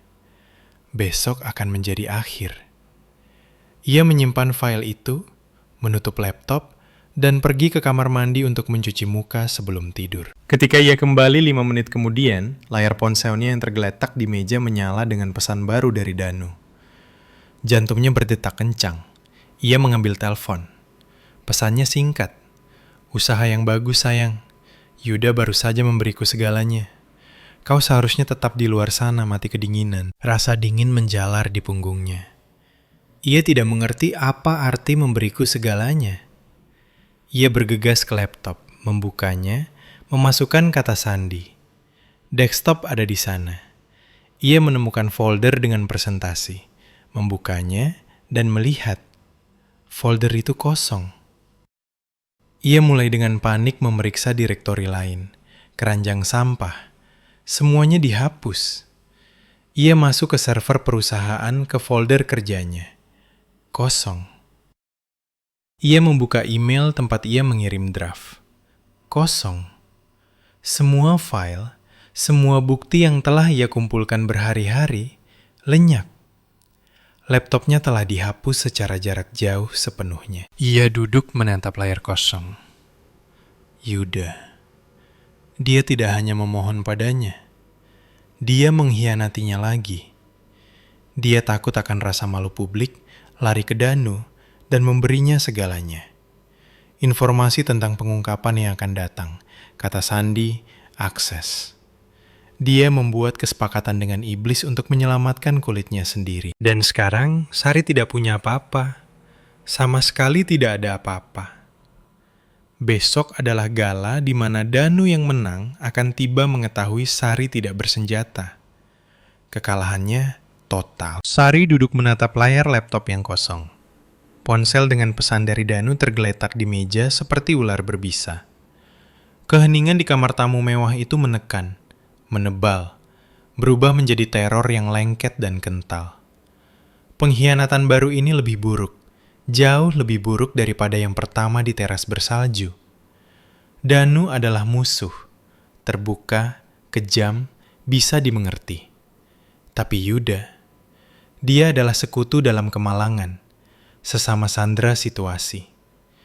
Tindakannya adalah tusukan di punggung yang terasa seperti kekalahan total akhir. Dia tidak hanya membantu Danu, dia mencoret semua usahanya, semua rasa sakitnya, semua perjuangannya.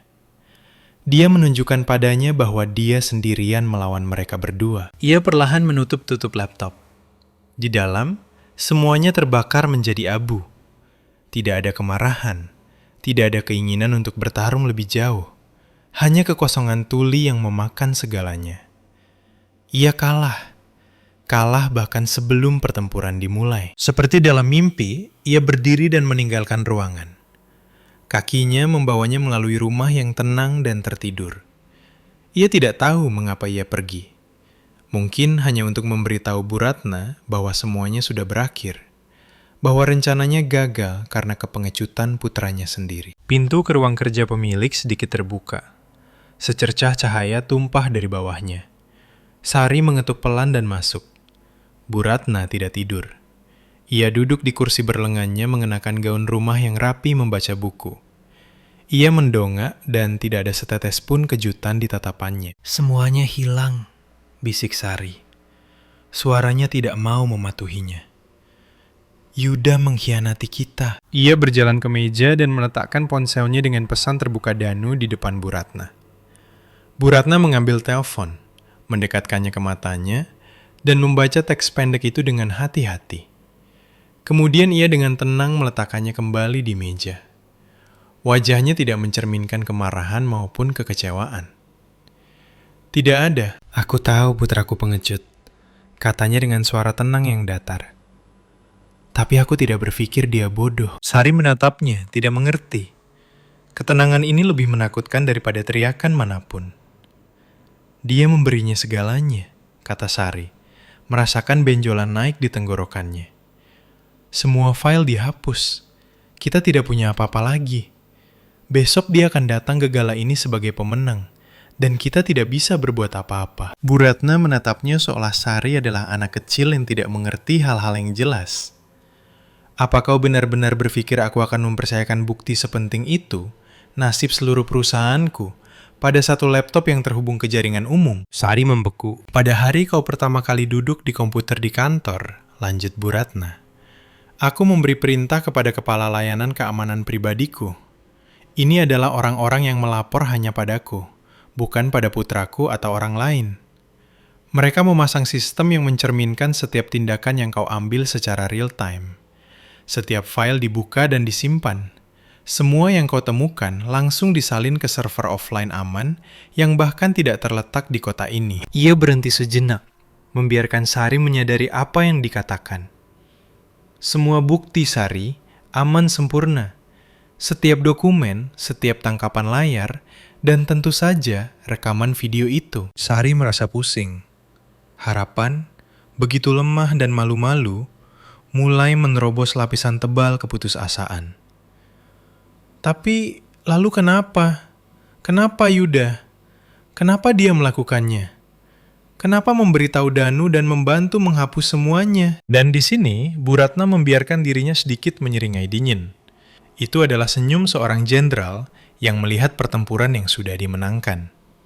Itu sayangku adalah rencanaku. Bagian utamanya. Ia berdiri dan berjalan ke bar, menuangkan air ke dalam 2 gelas.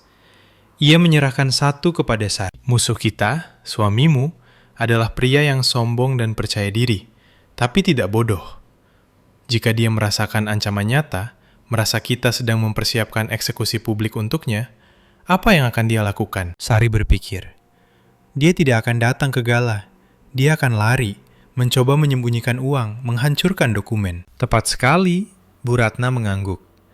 Dia akan bersembunyi, dan kita harus mengasapinya keluar dari lubangnya selama berbulan-bulan melalui pengadilan dan polisi. Itu lama, berantakan, dan tidak efektif. Tidak, aku membutuhkannya datang ke tempat eksekusi sendiri, bahagia, santai, dan benar-benar yakin akan kemenangannya. Kita membutuhkannya merasa bukan sebagai korban, tapi sebagai penakluk. Ia menyesap air. Ketakutan putraku adalah masalah utama kita. Aku memutuskan untuk menjadikannya senjata utama kita. Kemarin malam, setelah dia memohon padamu untuk membatalkan semuanya, dia datang padaku. Dia panik. Aku menyadari saatnya telah tiba. Bu Ratna menatap mata Sari lurus-lurus. Aku memberitahunya bahwa aku berbicara dengan Danu, dan bahwa Danu diduga membual padaku bahwa dia memiliki salinan cadangan kedua dari video swap itu. Bahwa bahkan jika kita menghancurkan yang pertama, dia masih akan memegangnya seumur hidup. Dan setelah skandal, pasti akan menggunakan salinan kedua karena dendam. Sari mendengarkan, menahan napas. Ia mulai memahami logika jahat dari rencana ini. Putraku semakin panik. Lanjut Bu Ratna. Dia terjepit di antara batu dan tempat keras, antara rencanaku untuk pengungkapan publik dan ancaman pemerasan seumur hidup dari Danu. Dan kemudian, aku menawarinya jalan keluar. Aku memerintahkannya. "Pergi padanya," kataku. "Pergi ke tuanmu. Berpura-puralah kau akhirnya dan selamanya menyeberang ke sisinya. Ceritakan padanya tentang rencanaku. Katakan kau ketakutan dan ingin membantunya. Beri dia akses ke laptop Sari, sehingga dia bisa menghapus semuanya sendiri, dan yakin semua bukti hancur. Dapatkan kepercayaan totalnya.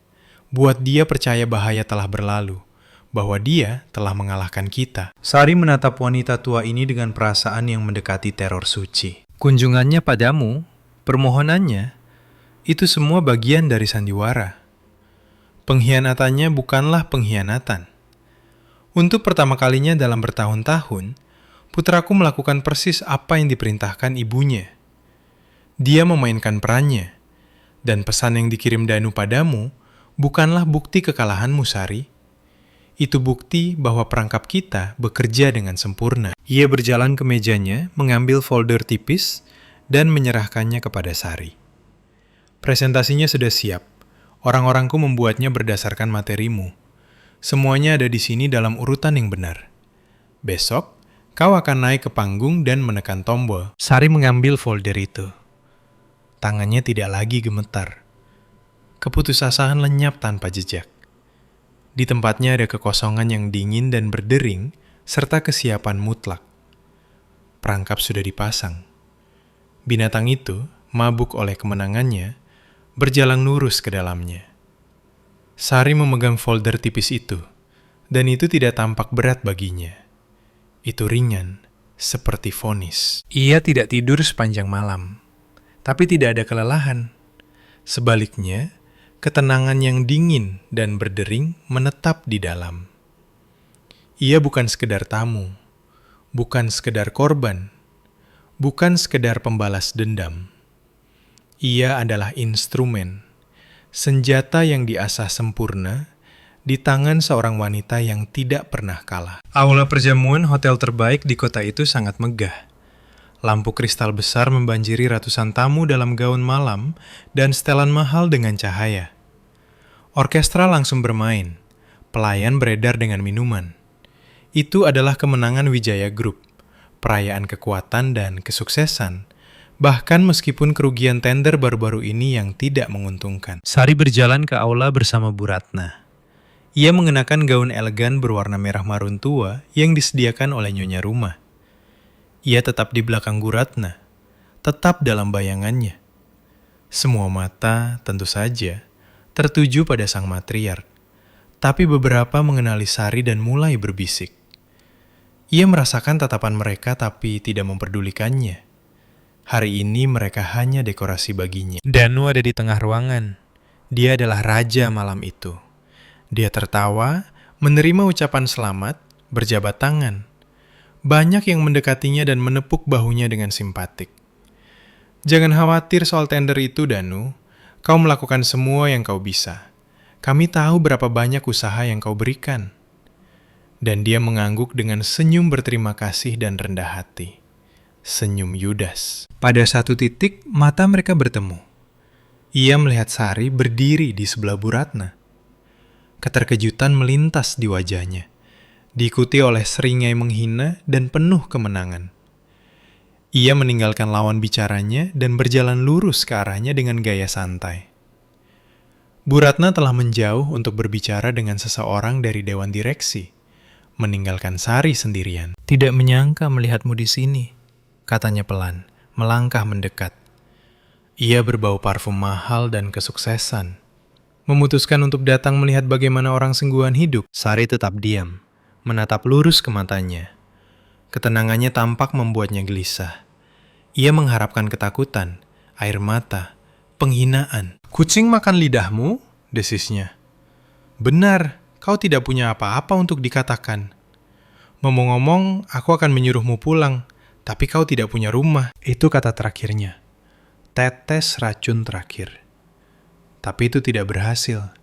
Sari hanya tersenyum sedikit.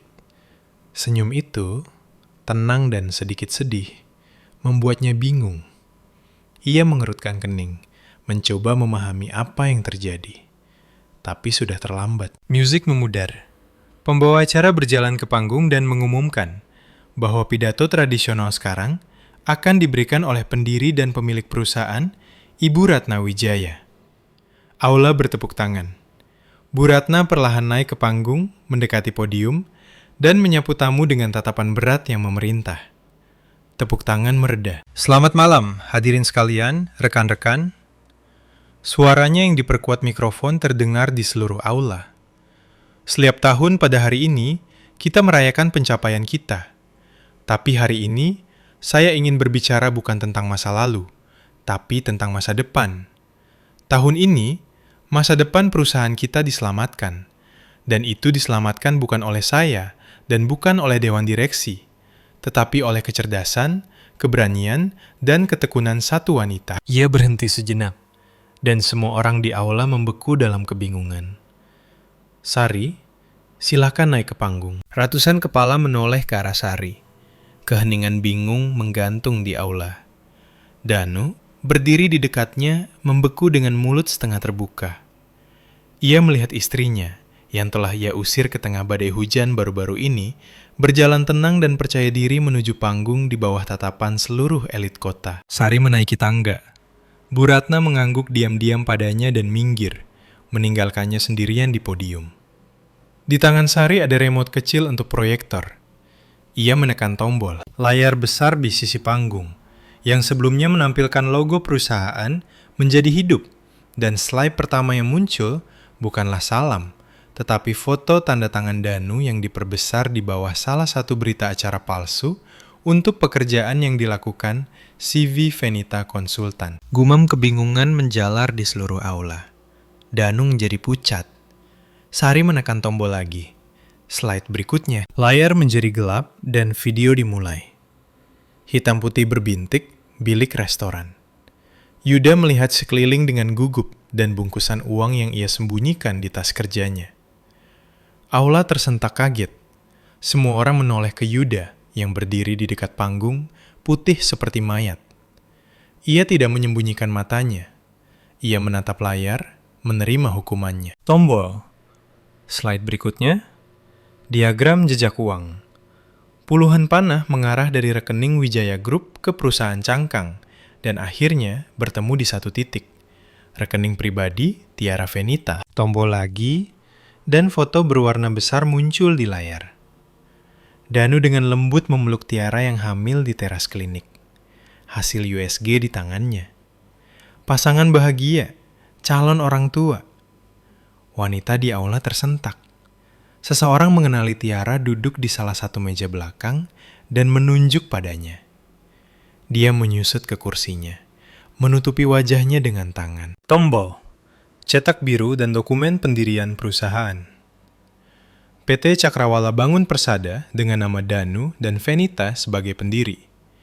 Bukti menciptakan perusahaan parasit. Dan akhirnya, slide terakhir, akor penutup, aplikasi tender yang hilang itu, dan halaman kosong alih-alih tanda tangan dan stempel.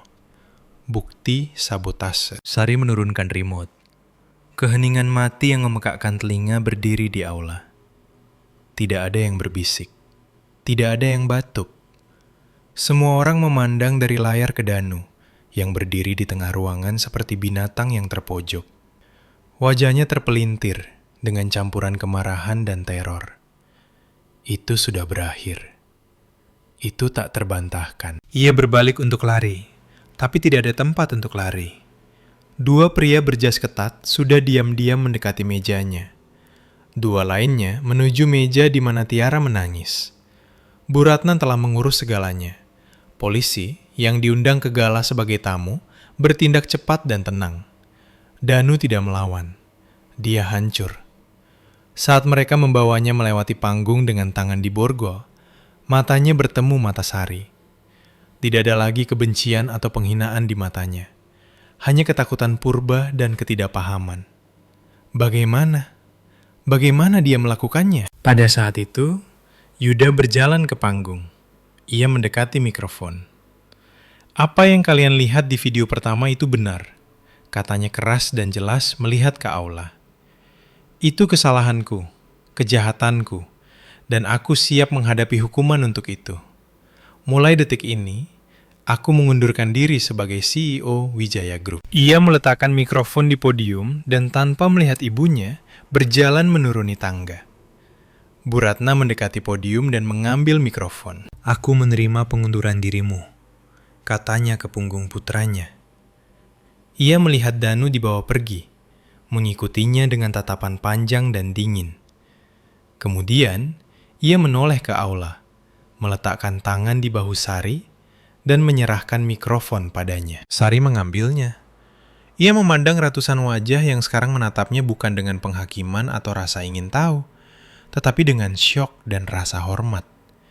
Ia mendapatkan kembali suaranya. Perusahaan kita telah selamat dari pukulan berat, katanya tenang dan percaya diri. Suaranya tidak goyah. Pengkhianatan dari dalam, tapi itu membuat kita lebih kuat. Mulai besok, kita memulai prosedur audit internal penuh dan restrukturisasi. Kita akan mengembalikan semua yang dicuri, dan kita akan menjadi lebih sukses. Ibu Ratna telah menunjukkan kepercayaan pada saya dengan menawarkan posisi CEO sementara, dan saya menerimanya. Ia berhenti sejenak, menyapu pandangannya ke aula yang membeku. Dan sekarang, jika Anda mengizinkan saya, pesta sudah selesai. Besok kita semua punya banyak pekerjaan yang harus dilakukan. Ia meletakkan mikrofon dan tanpa menoleh ke belakang, berjalan turun dari panggung.